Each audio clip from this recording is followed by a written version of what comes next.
تازه او بد خبر عزیز الله فضلي به بیرته خپلې وظیفې ته راستون شي. عزیز الله فضلي به د کرکټ بورډ د مشر او دوست محمد نظري به یې د مرستیال په توګه کار کوي. دغه موضوع پر ټولنیزو رسنیو زیات شمېر غبرګونونه راپارولي دي. د سپورټ د برخې یو فعال مبصر حیدر شیرزاد په اړه لیکي د ولسمشر غني په دغه شاوخوا 3 کلنه دوره کې د افغانستان د کرکټ بورډ څلورم مشر دی چې بدلیږي. څوک د یوې ادارې اشپاز هم ولاکه دومره ژر بدل کړي. له ارګ نه فرمان خپور شي چې د افغانستان کرکټ بورډ مشر لرې شو او نوی مشر راغی.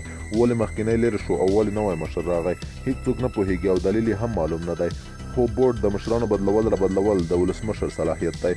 موږ نه پوهیږو چې د کرکټ نړیواله شورا د افغانستان د بورډ له دومره ګډ وډیو خبره ده او کنه.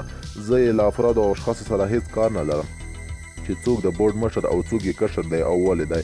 خو ارګ او د ارګ د باندې یوې خاصې کړۍ ولسمشر ته په داسې سیاسي او کمپایني ګمارنو د افغانستان کرکټ ډېر لوی کړنګ ته ټېل وهي او ټېل یې وهلی دی. ولسمشر هر وخت دغه خبره کوي چې ادارې مسلکي کوي، خو کرکټ بورډ یې تر ټولو ښه بیلګه ده چې لږ تر لږه د ده په پاچاهۍ کې نه مسلکي شو او نه هم تخنیکي.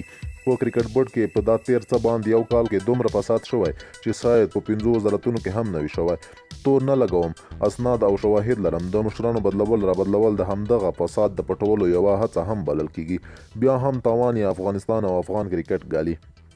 دا ډول ګمارنې ښایي په لنډ وخت کې یوې خاصې کړۍ ته چې ولسمشر ته د بورډ او کرکټ په اړه مشورې ورکوي څه ناڅه سیاسي او ډیره شخصي ګټه وکړي، خو په اوږد مهال کې کرکټ او افغانستان ته لوی تاوان کوي.